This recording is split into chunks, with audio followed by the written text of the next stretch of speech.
Good afternoon, everyone. Hope you're all doing well. In this video, what I'm going to talk about is how to actually start making money from recruitment without having any clients. Now, it sounds ridiculous. It sounds like clickbait, but there's actually a proven method that a lot of recruiters use. I use it probably 3 or 4 times, I would say, per week, and it does net me some placements. So if you don't have any clients or you can't be bothered going out and start calling and emailing, this is probably the fastest, easiest way. I'll give you an example. I worked at a company probably about 3 years back, and what I'd done was on my first day of work, I got a client, I got a candidate, sorry, and I called a client and said, look, I'm working with this fantastic candidate. Would you like to see him? Sent him down, he came down for a cup of tea.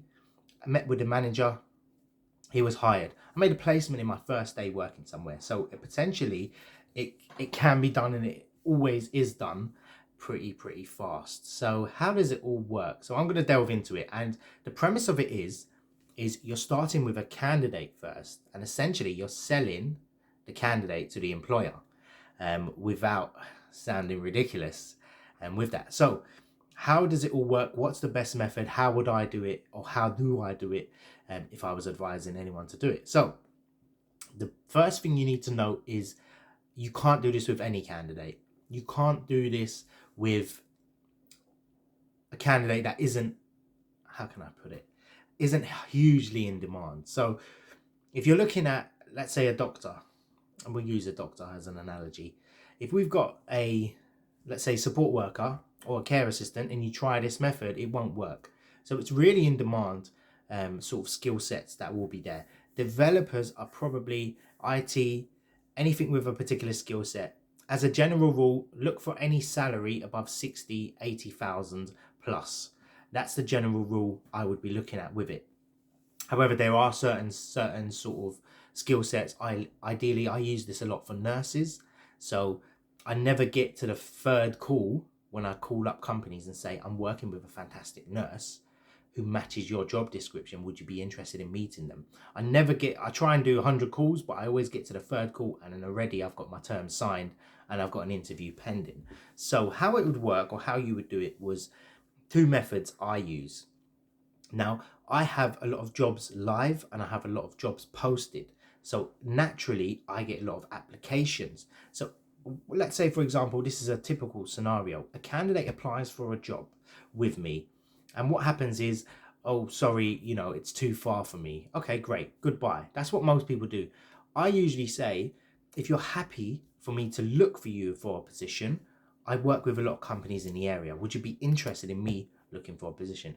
Yes, I would. Great. What salary do you want? All right, you want £25 per hour. You want to be looking, 3 miles radius. It has to be this and that, or it has to be a private hospital, or whatever criteria they want. Take note of that. Now, I would go into Indeed. I would put the search criteria, salary, location, etc. And all those jobs that show up are what the candidate wants. Now, the danger of it is the candidate, if they've applied for me, they could have applied for everything in that area. However, there's probably about 400 sometimes that come up on a certain list.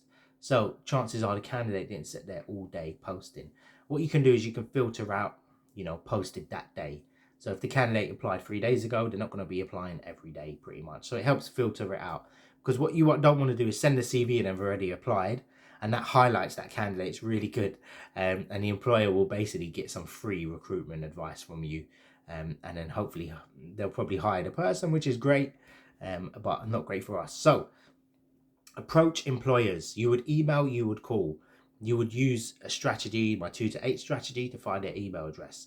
Yeah, what happens is you're more likely to get engagement. You will have a much higher reply rate, an extremely high reply rate. You will get clients coming back to you saying, I'm very interested. In fact, I had one the other day that was selling to me. He was saying, we're a fantastic company. He goes, this is a little bit about us. We've been running for this many years. We've got this many staff. We're great. Our staffing levels are high and morale's happy. We've done a survey. He just gave me a really long email about how great they are. And he said, pass this on to your candidate. So we booked an interview off of that. So naturally, you end up with a higher ratio, because what employers don't like is, recruitment agencies contacting them and never actually filling the position.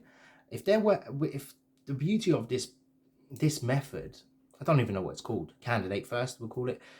The beauty of it is you could be contacting a company that's got 3 recruitment agencies that they're working with and they haven't found anyone. If you come with a candidate that fits the criteria, is in demand, they're gonna use you because they're willing to pay others. So the beauty of it is you end up having the account as well afterwards.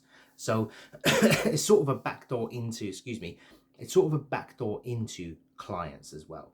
So what naturally happens is your candidate gets the job, and bear in mind it's a fast turnaround. You can even offer a discounted rate off of that. So it's a very fast turnaround. So within a week you've made, 5 grand very easily, 10 grand. It's probably the sort of hustler's way into recruitment, I would call it.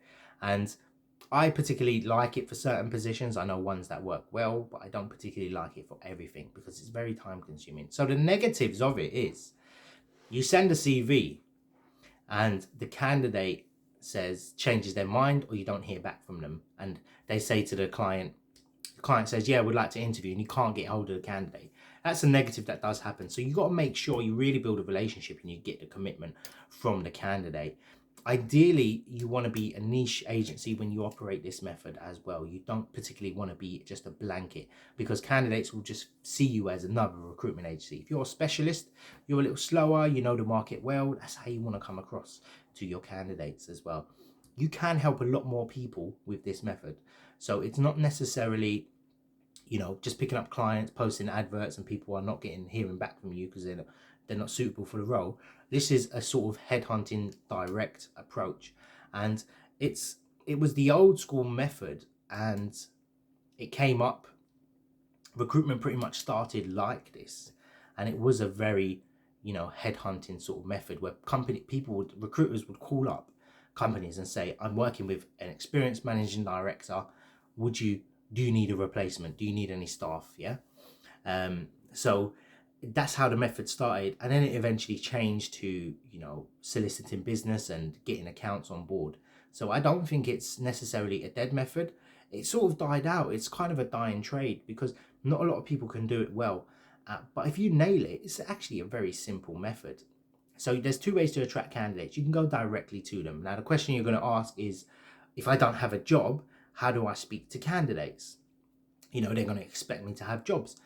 However, you can call yourself a headhunter. So you can say, look, I work a little differently than most recruitment agencies. We typically work with candidates first, and then we approach companies on their behalf. So it's more of a tailored approach. It's not necessarily a method where we're going to send your CV out to loads of people. We have existing relationships with clients. That pretty much should shut down any reservation off of that. So say something like that. And it is true. It's not a lie. You're not saying, don't ever say you've got a job when you haven't. It's just wrong in so many ways. So never actually say that, and just say you position yourself, and they'll respect your honesty, because every other recruitment agency just says, oh, I'll give you the information later on, I just want to see if you're suitable for it at the moment. Like, and then they wonder why candidates don't come back to them and they struggle. So the truth is always the best. In recruitment, honesty is always the best. So going back to what would happen is you'd obviously send a message on LinkedIn to candidates, engage with them off of job posts as well. You can post free jobs anywhere you want, just to get some engagement, see what comes back. But the best way is obviously headhunting people. You should know your market, and you should know what really is in demand. Nurse, doctor, specialist engineers, developers. Those are the positions where companies will be very happy you found them a candidate, and they'll be happy to pay you. So if you can offer a discounted rate, you can help employers find particular skill sets that are in demand. You're going to be paid very, very handsomely, and more people will engage with you. So hopefully this method is something that you really, really, really, really, really, really use. It costs no money to do, just a bit of time. You probably know someone that is looking for a job right now. And I I kind of done this method. No one taught me. I was actually trying to find someone a job that I knew. And I was like, hold on a minute, I'm sitting with a database of, X amount of people. I could do that for everyone. Now, this is really, really how you make good money. This separates the average recruiter from the senior recruiter, actually. And if you really want to take it to the next level, which is very advanced, would be headhunting people at work on the phone. That's probably one of the hardest things in recruitment. So imagine you call up a hospital, you speak to a doctor, and you get him to send you his CV to you, and then you spec him out to the local hospital nearby. That's really proper headhunting. But that only really occurs for certain. I mean, there's not many headhunters around. I particularly hate that method, if I'm honest. But I wouldn't do it. So hope this video helped. I'm waffling as usual. So yeah, if you don't have any clients, no problem.